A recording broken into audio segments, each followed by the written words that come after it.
Today on the TMZ Podcast. Welcome to the TMZ Podcast. Harvey, Levin here. Jason. Derek here. So we just broke a story on the website. We found out, this is early morning right now, Friday, we found out that any hour they will file, Tom and Gisele, formal papers for divorce. However, we found out it's a done deal already. The lawyers have been working together with a mediator, a private mediator, hashing out both property settlement and custody. It's all done. They will file a short document. Again, by the time you hear this, everybody, this probably will have already been filed. Right now it hasn't. But what we're told is that all of the terms, and it's probably going to be a thick packet. All of that's going to be sealed confidential. But the document is just going to simply say that they're getting divorced, that the marriage is over. So it is over. Yeah. So it won't be protracted. It's sort of like a prepackaged sort of divorce where they won't have lots of public squabbling in court documents, right? I mean, you're going to just be all the time. It's standard operating procedure in Hollywood that what they do is, because if you think about it, if you go to court and you say, I'm filing for divorce, then you have to file a response, and then you need motions and documents come in. They don't want any of that stuff. They handled it all privately.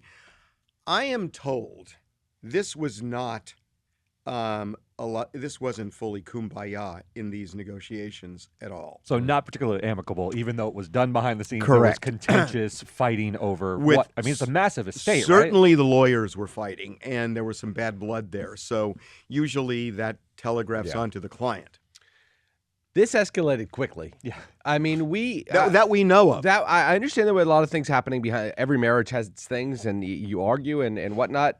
But we first got wind of any of this during that 11-day hiatus from the team that he had just before the season started. So we're in week 8 of the season. There was speculation that he was going to the Masked Singer at the time. Yeah, I remember all the confusion Right. about him taking that leave of absence. I know that there had been problems before then, but that was when it first sort of So that's when it bubbled surfaces. publicly. And 11 weeks later, after we saw, it was, as far as we were able to discern, it was baby steps. They were taking a break. They were this, that, the other. Now we are at full scale, fully negotiated resolution of a $1 billion collective estate. High hundreds of millions of dollars Hundreds of millions of dollar estate. You're missing something. Uh-oh. Yeah, you're missing something. Number one, you know the way this works, that, this is when we got wind of it. That's when the public got wind of it. But that doesn't mean this wasn't simmering. I don't know. But I have one other point. Yeah.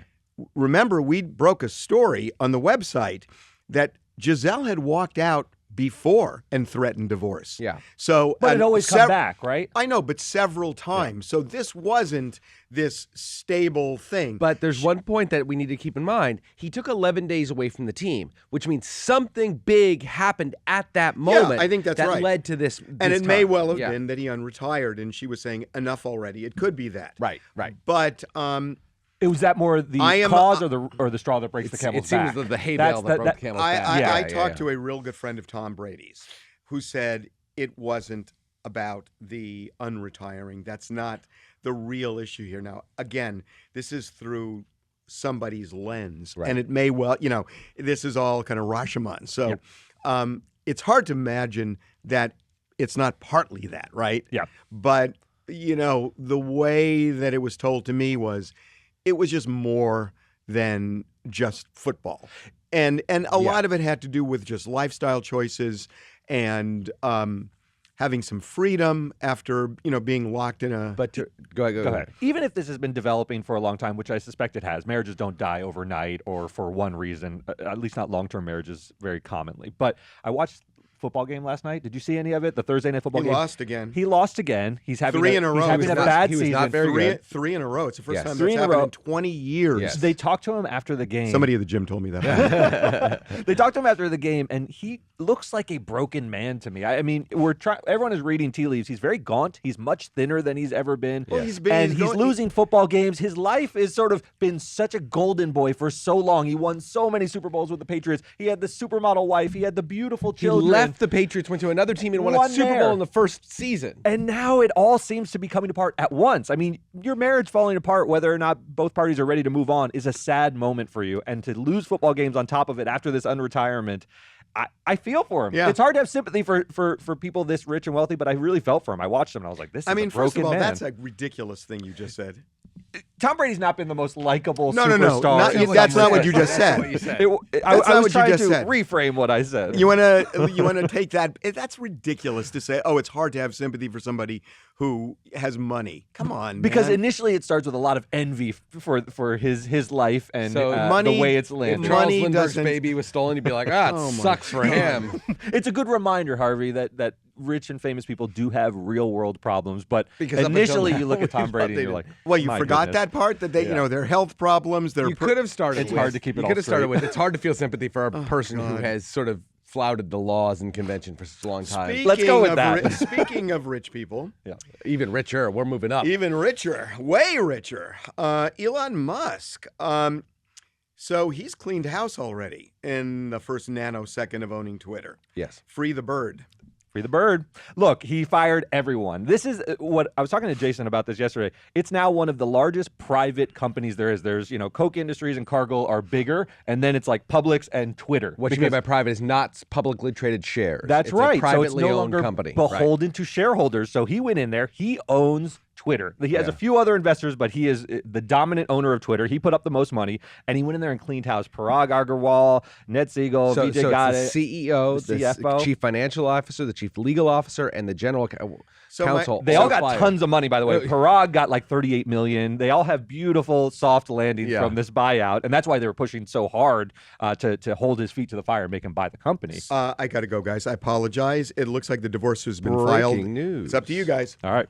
All right, let's go back to Elon. So he fires these people. These are all the people that were opposed to his efforts to back out of the deal, too. That's right. I mean, look, they all made tens of millions of dollars on this exit. It is now a huge private company. Here's what's interesting to me about where Twitter is now. Elon has spent the past several months in this lawsuit with Twitter where he's beat up the company. You go in and you say, like, this was so riddled with problems, so many spam bots that I should be able to back out of this deal. This is a garbage company. He then blinked, agreed to buy it, and now is pivoting to, hey, it's a wonderful company. It's the town square. It's not a hellscape. He wrote that letter to advertisers to tell them, hey, you can come advertise here. I'm going to let people Even though I back have in. all these bots. Yeah, he's just spent so many months saying it's filled with spam bots and it's not a good place to be because he was trying to get out of sales. So it's a very odd thing. He's just sort of powering through that, and he's Elon, and I think he will be able to change the narrative. Whether he's able to change the reality of Twitter is what is the open question. And by the way, let's be clear about the reality of Twitter. It was not a really vibrant concern at the time that he made the initial offer, which is why he desperately wanted to back out of it. He was doing it for whatever narcissistic sort of reasons, hubris, whatever it is. It is not a $44 billion company, It is not a which is what he $44 just billion paid. company. One of the reasons it had fallen on tough times is because Donald Trump had been excluded from the platform. That's right. And Elon, throughout this and sort of in various times, he has vowed Donald Trump and all those people who were banned permanently from the platform. That was Twitter's old policy, is if you've done wrong enough times, you're off for good. Yeah. He's going to bring them back in. And so he tried to send this letter to the advertisers, quelling their concerns, saying, yes, people are going to come back, but it's going to be a town square. We're going to have a public dialogue. It's not going to be a hellscape. He used the word hellscape.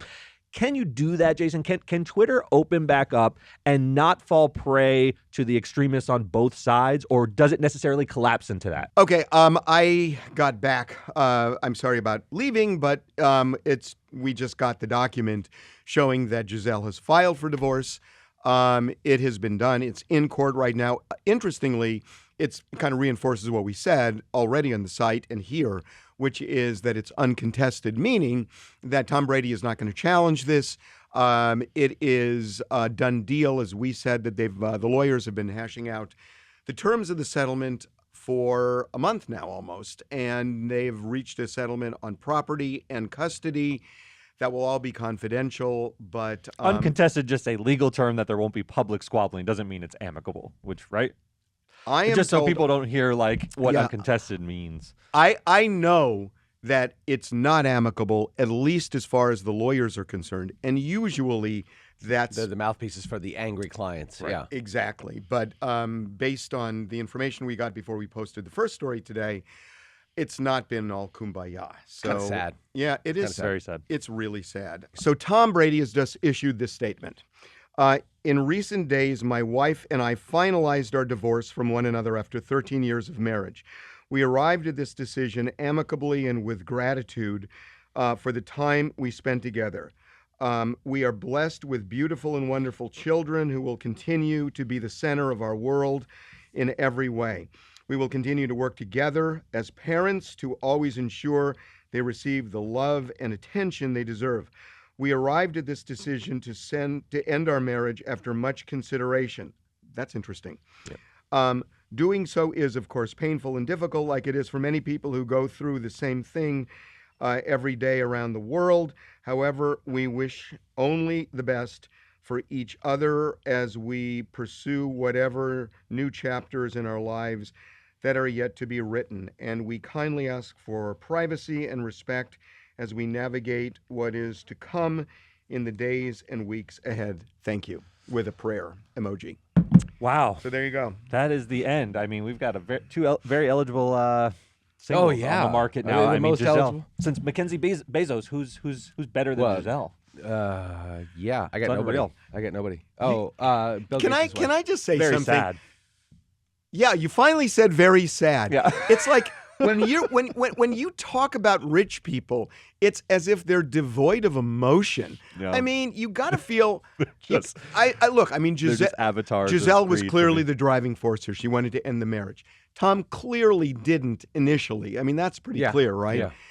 And you saw him. I mean, last night at the game. And you skate right over the fact that the guy. You even said earlier that the guy's heartbroken. Yeah, he and seems now, like a and now broken you're man. saying, oh, I wonder which one's hotter and which one's going to. I mean, geez, Derek. On the heels of you reading the statement Oh my of the filing. yeah. Got to move on. We got to turn the page, Here's Harvey. the other thing. Unbelievable. Here's the other thing. You're rich. I am You're not Tom and Brady Gisele. rich, but there's a lot of people who look at you and go, "You're rich," but you want nothing but their sympathy. Yeah, for your Derek. plight. Oh, rich coming from you two. I'm the pauper of the table. Yeah, really? Yeah. Yeah, I mean, really. You haven't spent a dime in your life. It's true. I have rubbed every shekel I've gotten together. Give me a break. knows? Okay, you were talking about Elon Musk. Yeah, we were sort of talking about his self-described free speech absolutist, the position he takes, which, you know, as brilliant as Elon Musk is, it's not a viable position. You have to moderate. You can't if you allow there's limitations on speech all the time. You can't do hate speech. You can't threaten people. You can't defraud people. There's limitations on speech. From the government's point of view, from Elon Musk's point of view, if he just has this open forum where anybody can say anything, it's going to just devolve back into what it was, which was two silos of information, confirmation biases. To the extent you let people talk to each other, they're just going to argue and rancor and vitriol and threats and the whole thing. It's fascinating because Harvey pointed this out yesterday. He's like, what is Elon really saying? Because he released this letter to the advertisers trying to put them at ease, saying, yes, it is I, Elon. I've bought Twitter. You know who I want to bring back, which is mainly Donald Trump and all the people who've been permanently banned. But he's trying to put them at ease and say it's not going to turn into the hellscape that it once was. You're okay to advertise here. Everything's going to be okay. And so he has to balance this message with the message to his supporters who want it to be this free-for-all again. And it's very interesting to watch. It's fascinating. I don't know how this plays out. We talked earlier that Twitter was not a growing concern at the time that after Donald Trump left. Certainly not worth $44 billion. Certainly that he paid not for worth $44 billion. I mean, Donald Trump seems eager to hop back in. He said, "I'm very happy that Twitter is now in sane hands." There's a lot of great things you can say about Elon Musk. I don't think anybody's sane. I don't think sane is one of the statements, but. What do you think about the realistic ambition of reopening up Twitter but making it a place of civil dialogue? See, like there's Impossible. there's a It's naivete it's fully and naive. narcissism that goes along with Elon Musk. He thinks I can come in and solve this. This was a massive company. Look, you may not like Parag Agarwal and Vijay Gadde and all the guys who he just shredded, sent them away with their multi-million-dollar packages, but they have been in this business for a long time. Right. They understand the complexities and the difficulties in making the town square that he wants. Elon doesn't. Elon makes electric cars. He makes rockets. This is a new world for him. And there's an arrogance that goes along with, hey, you guys are doing it wrong. I'm going to come in here and do it the other way. And it will collapse into the hellscape, right? The initial bid that he made was arrogant. Yeah. The fact that he wanted it in the first place was the height of arrogance. Elon Musk, one of the great pioneers of the 21st century, maybe the greatest pioneer of the 21st century, doesn't mean he hasn't had failures. Some big, profound, multi-billion-dollar failures. And if I had to wager, I'd say this is another one. Now, Twitter's not going anywhere. It's a robust platform that a lot of people love, and a lot of people get their news from Twitter, et cetera. But let's not conflate Twitter with Facebook or Instagram or TikTok that have hundreds of billions of users. Twitter has a fraction of that and a tiny fraction of the revenue of those other companies. It is a small social media platform compared that he hopes to grow to the size of those. to most. He now, but grow through what mechanism? How? What's he going to do differently except turn it back to what it was a year ago before Donald Trump was excluded, 2 years ago, whenever it was, before he was excluded. But that doesn't really get you anywhere. Yeah, and I want to, you're right. It has a fraction of the users of those giants, but for some reason in the public consciousness, it feels as big as them. Do you know what I mean? Because more news is made through it. More news is made through it. It does feel like the town square more than, like Facebook seems like the place for your grandma to send you chain letters. And he does have a big footprint with Twitter. Whether it's realistic to say he can do what he wants to do with it, I don't know. Okay, where are we going here, guys? A couple of things with Kanye or the Rust. What do you want to do? Let's do Kanye. Let's do Kanye. A couple things. So now it's kind of making sense because we did this story yesterday. After Kanye had said that the school was being shut down, there were parents saying, nope, we're going to be back Friday. And it was really confusing. I think we get it now. The reason I think Kanye said the school's going to be closed until 2023 is because teachers and staff were quitting over his anti-Semitic comments and couldn't hold the school and together. Other comments, and he couldn't hold the school together, and there was nobody to teach the kids. So some of the parents have already bailed, and they're finding new schools for the kids, and some of them want to stay. And the ones that want to stay are holding a rally today. Anti-Semitic rally? No. Yeah, when you hear rally with Kanye these days, I mean, it's not a rally you want to go to. Okay, that's true. But no, they're holding a rally to keep the school open. But it sounds like, people have been jumping off the ship who work there. And how do you keep a school open when the teachers are gone? And the real victims here, of course, the rich people. It's a private school. It gives a lot of scholarships. Rich people, poor people. Rich people and poor people in school together. The rich people obviously have options, right? As it always happens. They'll have soft landings. It's the folks that don't have those means just look around for another school that are going to be thrown into kids joining public school systems, already overcrowded public school systems, halfway through the year and trying to integrate in classes that are not equipped for that sort of thing with a teacher with 40 kids.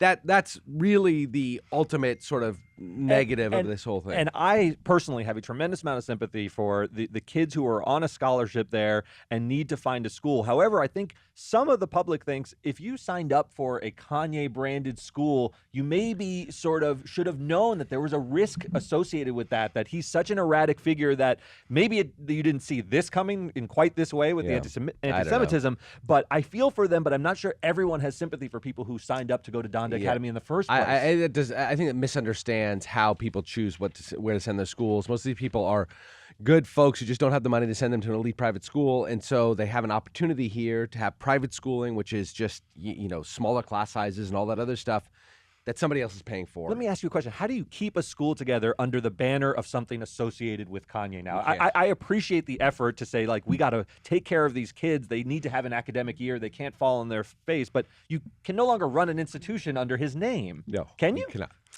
In good faith? No. Yeah. Now, what's interesting using Kanye's name is the resale market for some of his stuff. Yeah.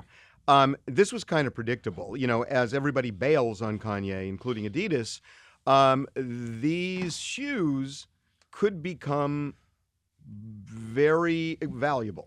We've seen it time and time again, right? The production is now stopped. You see this with comic books or baseball cards or any other collectible.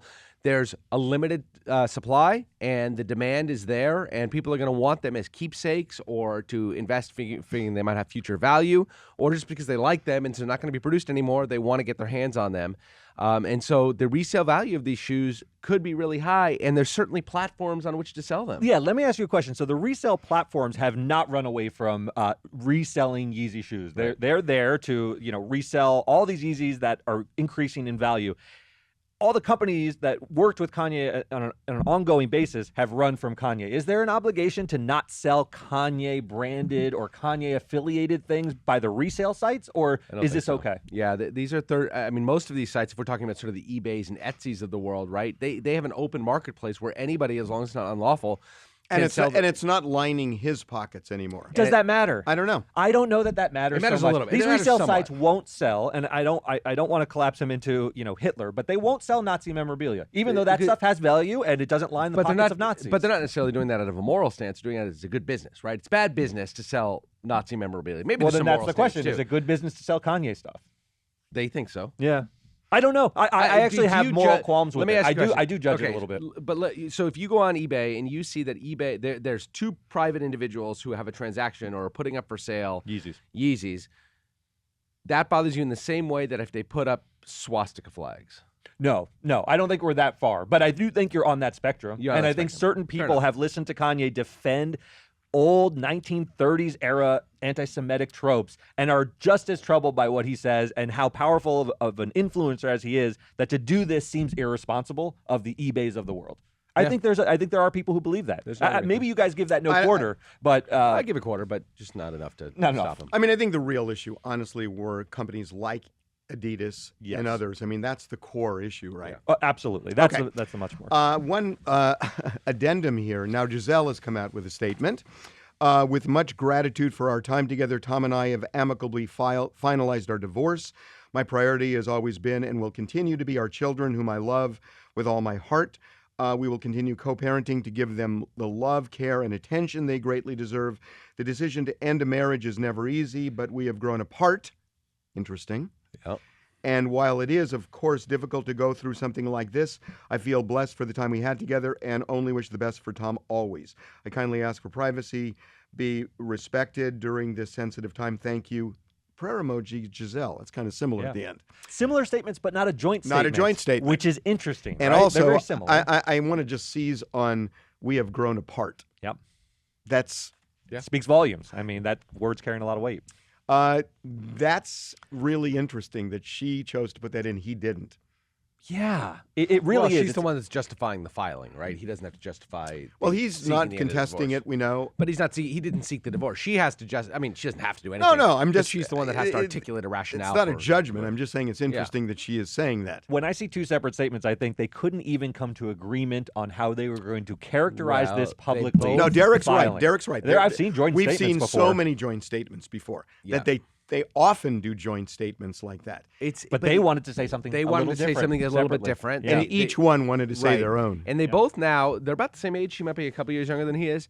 They have 30 or 40 years of true relevance in front of them. They are both enormously famous people. His athletic career might be coming to an end, but he is one of the biggest spokespeople in the world and has TV 12. He's going to be on Fox.